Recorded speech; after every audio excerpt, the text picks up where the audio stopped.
नेपालबाट आज प्रमुख अतिथिको रूपमा पाल्नु भएको छ पुष्पकमल दाहाल प्रचण्डज्यूबाट आफ्नो नेपाल फेस्टिभल प्रतिको शुभकामना सन्देश सहित यहाँहरू सबैलाई आफ्नो मन्तव्य दिन गइरहनु भएको छ।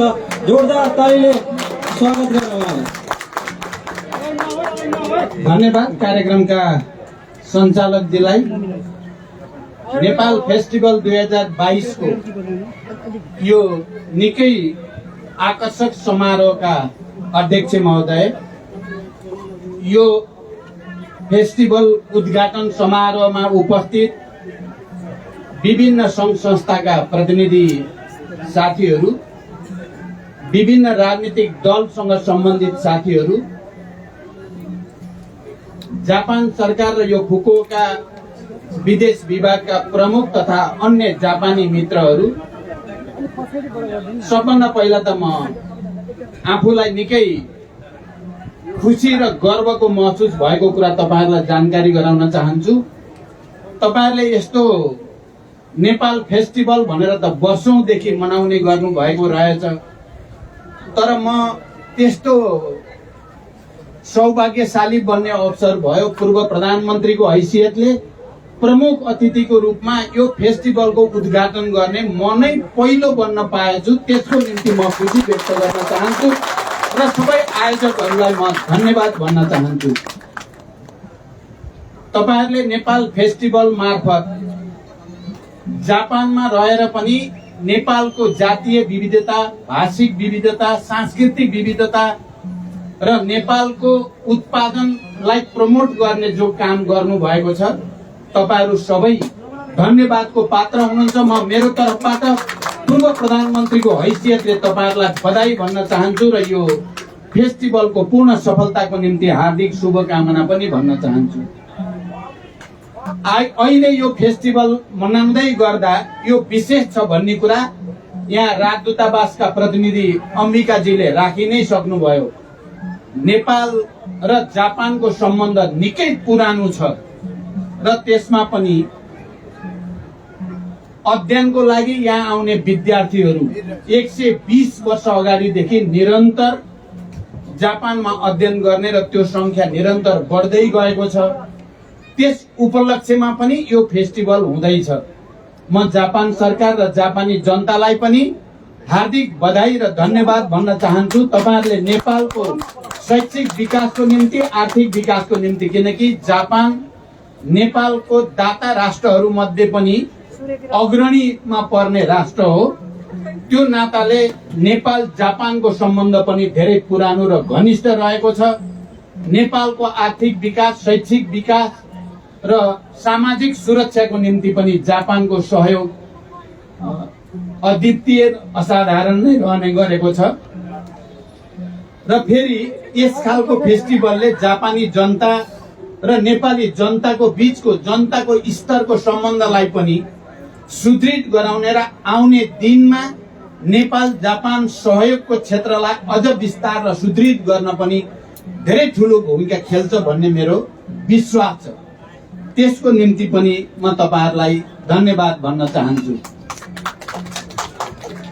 त्यति मात्रै होइन, नेपाल जापान सम्बन्धको दृष्टिले कुरा गर्दा जापानी एकजना महिला जुनको ताबई, जसले संसारको सबभन्दा अग्लो शिखर सगरमाथाको पहिलो आरोहण गर्ने महिलाको रूपमा विश्वव्यापी रूपमा स्थापित हुनुहुन्छ, त्यो नाताले पनि नेपाल जापान सम्बन्धको एउटा नयाँ आयामलाई व्यक्त गरेको छ। मलाई यहाँ तपाईहरुको बीचमा आएर कुरा गर्दै गर्दा मैले विभिन्न जापानी मित्रहरूसँग पटक पटक गरिएका छलफलहरू, मैले प्रधानमन्त्रीको रूपमा या पूर्व प्रधानमन्त्रीको रूपमा, पार्टीको नेताको हैसियतले यो नेपालको एउटा विशिष्ट शान्ति सम्झौता, संविधान निर्माण र अनि सबै राजनीतिक दलहरूलाई सहमति गराएर एउटा नयाँ निर्वाचनतिर लैजाने र राष्ट्रिय एकता गराउने जो भूमिका खेल्ने अवसर मलाई प्राप्त भयो, त्यसको पनि म तपाईहरुको अगाडि स्मरण गर्न चाहन्छु।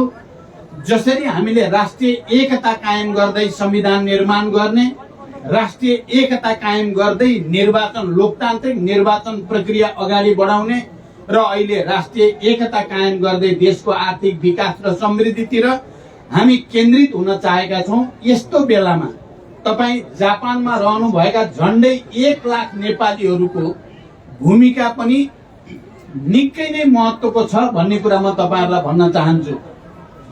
मैले विश्वका विभिन्न देशमा रहेका नेपालीहरूले जे अनुभव, जे ज्ञान र जे सिप र जे पुँजी आर्जन गर्नु भएको छ, मलाई लाग्छ तपाईहरुले नेपालको समग्र विकासको निम्ति कुनै न कुनै रूपले तपाईहरुले सदुपयोग गरि नै राख्नु भएको छ। तपाईहरुले गरेको योगदानले नै नेपालको अर्थतन्त्रलाई पनि अगाडि बढाउन निकै ठूलो भूमिका खेलेकै छ। र मैले देशको आर्थिक विकासको जो सम्भावना छ नेपालमा, त्यो सम्भावनालाई राम्रोसँग हामीले त्यहाँको राजनैतिक नेतृत्व, त्यहाँको सरकार र जनताले एउटा वातावरण बनाउन सक्यो भने तपाईहरुले जापानमा सिकेको सिप, हासिल गरेको अनुभव र आर्जन गरेको पुँजी, यो सबै नै नेपालको आर्थिक विकासको गतिलाई तीव्रता दिन महत्त्वपूर्ण हुने मैले विश्वास लिएको छु। म जापान आउने कुरा धेरै पहिलेदेखि हुने गर्थ्यो। विस्तृत शान्ति सम्झौता भएर नेपालमा संविधान सभाको निर्वाचन प्रक्रियादेखि नै जापान आउने मेरो इच्छा पनि थियो।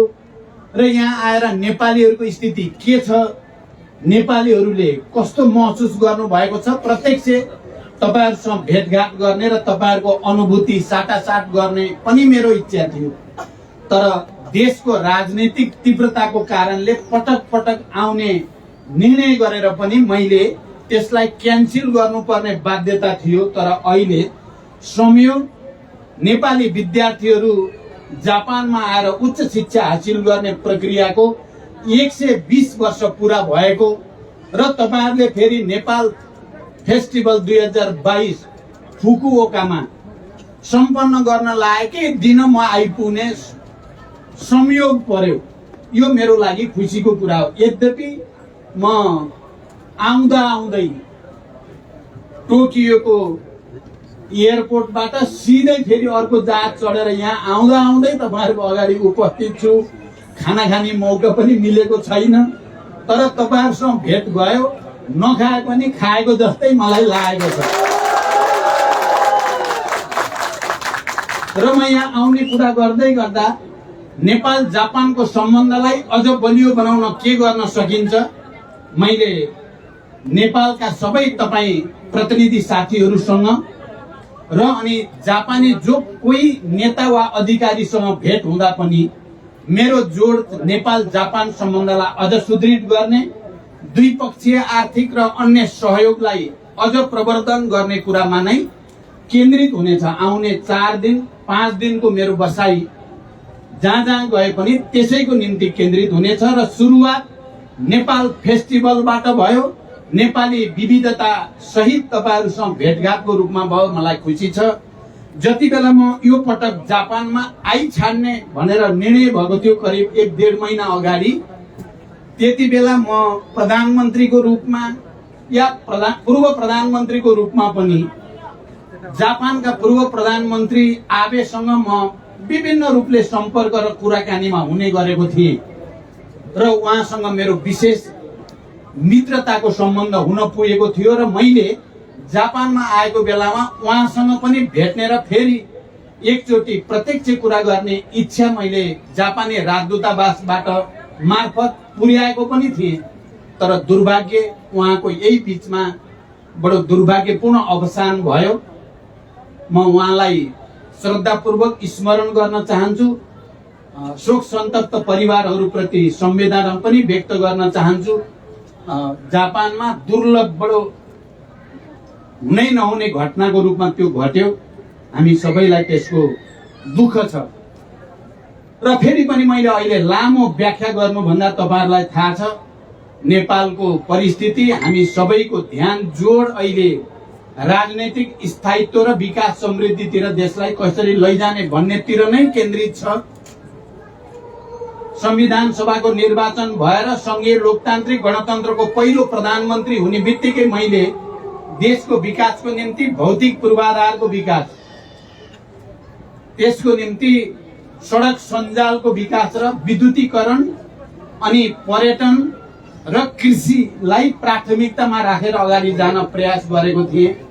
तपाईहरुलाई यो पनि थाहा छ, दोस्रो पटक मैले प्रधानमन्त्रीको रूपमा ऊर्जा क्षेत्रमा हाम्रो लामो लोड सेडिङको मारबाट देशलाई मुक्त गर्ने र आज फेरि त्यो ऊर्जा मन्त्रालयको नेतृत्व गर्दै गर्दा देशले करोडौं र अरबौंको विद्युत बेच्ने ठाउँमा हामी आइपुगेका छौं र हामी के विश्वास गर्छौं भने छिटै नेपालमा निर्वाचन हुँदैछ। तपाईहरुलाई थाहा छ, स्थानीय तहको निर्वाचन सफलतापूर्वक सम्पन्न भएको छ।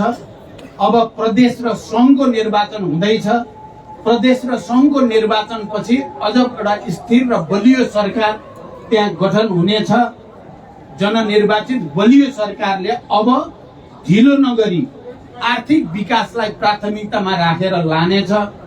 मलाई दुवैचोटि प्रधानमन्त्रीको हैसियतमा काम गर्दा जे भए पनि विकासलाई प्राथमिकता दिने, सुशासनलाई प्राथमिकता दिने र विदेशमा रहेका नेपालीहरूको सिप आर्जन र अनुभवलाई ठिक ढंगले सम्बोधन गर्ने, एनआरएनसँग सम्बन्धित सबै नेपालीहरूलाई नागरिकताको समस्याबाट मुक्त गर्ने, यी सबै र अहिले विदेशमा रहेका नेपालीहरूलाई पनि मतदानको अधिकार दिनेतिर हामी बहस गरिराखेका छौं र अहिले भर्खरै विधेयक संशोधन गर्दा पनि विदेशमा रहेका नेपालीहरूको नागरिकतालाई अझ सहज बनाउनेतिर हामीले विधेयक संशोधनको प्रक्रिया अगाडि बढाएका छौं। म यिनै कुरा राख्दै र तपाई जापानमा बस्ने नेपालीहरू र जापान सरकार र जापानी जनताले नेपाल र नेपाली प्रति जो सद्भाव 120 वर्षदेखि नेपालको उन्नतिको निम्ति, नेपालको शैक्षिक जागरणको निम्ति देखाएको छ, त्यसको निम्ति फेरि एकचोटि हार्दिक बधाई र धन्यवाद भन्दै तपाईहरु सबैलाई पनि बधाई र शुभकामना भन्दै म बिदा हुन्छु। धन्यवाद, अभिवादन।